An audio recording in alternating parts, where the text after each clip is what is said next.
మధుసూదన్ రెడ్డి గారు, మీడియా మిత్రులందరికీ నమస్కారం. నిన్న గొల్లపల్లి రిజర్వాయరు కట్టొద్దు అని వనపర్తి జిల్లాలో మాజీ ఇరిగేషన్ శాఖ మంత్రులు హరీష్ రావు గారు వారి యొక్క శక్తిని మేధాశక్తి గురించి మాట్లాడడం జరిగింది. ఎంత గొప్పగా మాట్లాడినాము, ఎంత గట్టిగా మాట్లాడినాం అనేది లెక్క కాదు, ఎంత నిజాయితీగా మాట్లాడినాం అనేది లెక్క. ఎందుకంటే ఇంకో మాట చెప్పాలంటే ఎన్ని పుస్తకాలు చదివినాం అనేది గొప్ప కాదు, పరిపాలనలో ఎంత నిజాయితీ ఉందనేది లెక్క. అట్లనే నిన్న గొల్లపల్లి రిజర్వాయర్కి సంబంధించి మాట్లాడుతూ ఒక మాట అన్నాడు, పాలమూరు జిల్లా, వలసల జిల్లా, ఆకలి జిల్లా కరెక్టే. నేను ఇంకా ఒకటి యాడ్ చేస్తున్నా, ఆత్మహత్యల జిల్లా కూడా. దీనికి కారణం కాంగ్రెస్ పార్టీ అన్నాడు. అయితే క్వశ్చను, కాంగ్రెస్ పార్టీయా సమైక్య రాష్ట్రమా? పార్టీ ఏదైనా, కాంగ్రెస్ అయినా తెలుగుదేశం అయినా ఇంకే పార్టీ అయినా, క్వశ్చన్ సమైక్య రాష్ట్రం కారణంగా వెనుకబడ్డది వాస్తవం. అందుకే కదా తొలిదశ ఉద్యమం, మలిదశ ఉద్యమం రావడం జరిగింది. కాంగ్రెస్ పార్టీ కారణం నీవు అంటా ఉన్నావు. మరి ఇంతమంది ప్రాణత్యాగాలు జరిగిన కారణంగా తెలంగాణ రాష్ట్రం ఇస్తే ఆంధ్రాలో, తెలంగాణలో కాంగ్రెస్ పార్టీకి నష్టం జరుగుతుందని తెలిసి కూడా, ఆంధ్రాలో పూర్తిగా కాంగ్రెస్ పార్టీ దుస్థితి ఘోరంగా ఉంటుందని తెలిసి కూడా తెలంగాణ రాష్ట్రం ఇచ్చింది కూడా కాంగ్రెస్ పార్టీ. తెలంగాణ రాష్ట్ర బిల్లును పాస్ చేయించింది కూడా సోనియా గాంధీ గారే. దీని గురించి ప్రస్తావించలే. మా మామగారే తెచ్చిండ్రు అని అంటున్నాడు. డెఫినెట్గా కేసీఆర్ పాత్ర లేదు అని నేను అనను, అంత మూర్ఖునికి కాదు.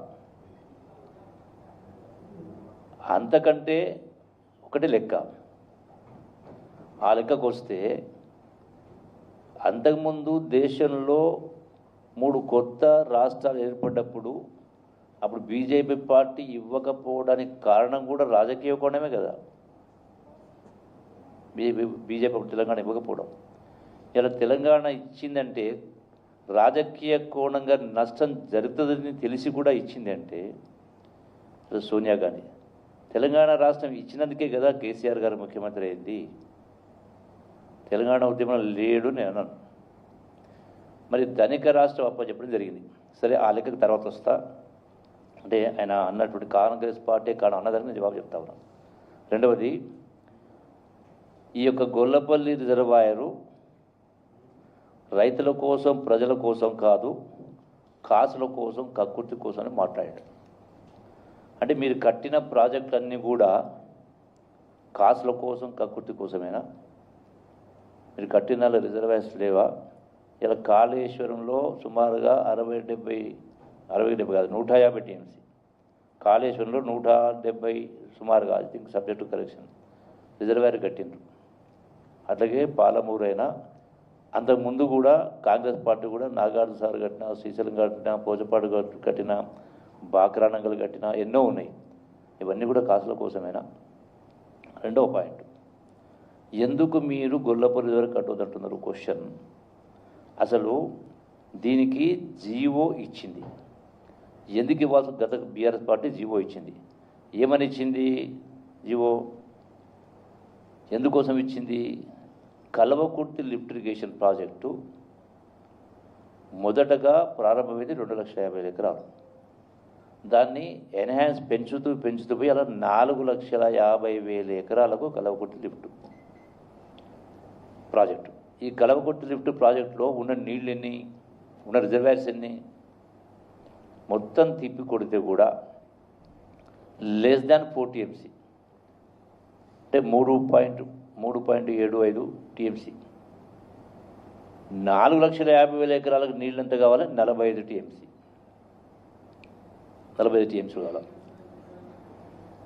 గతంలో సమైక్య రాష్ట్రంలో ఆనాడు నేను కూడా ఇండిపెండెంట్ ఉన్న సందర్భంలో కూడా 25 టీఎంసీ 26 కట్టాలని చెప్పని మొత్తుకున్నాం నెత్తినోరు. చేయలే ఆనాడు సమైక్య రాష్ట్రం. తెలంగాణ రాష్ట్రం వచ్చిన తర్వాత మరి ఈ 4,50,000 నీళ్ళు ఇవ్వాలంటే 25 టీఎంసీ 26 కట్టాలని మేము కూడా అడిగాం. నేను కూడా ఆనాడు హరీష్ రావు మంత్రిగా ఉన్నప్పుడు నేను కూడా ఆనాడు టీఆర్ఎస్ మంత్రి ఉన్నా. ఒక్కసారి కాదు 100 సార్లు చెప్పినాం కట్టాలని. ఆ సందర్భంలో 2016లో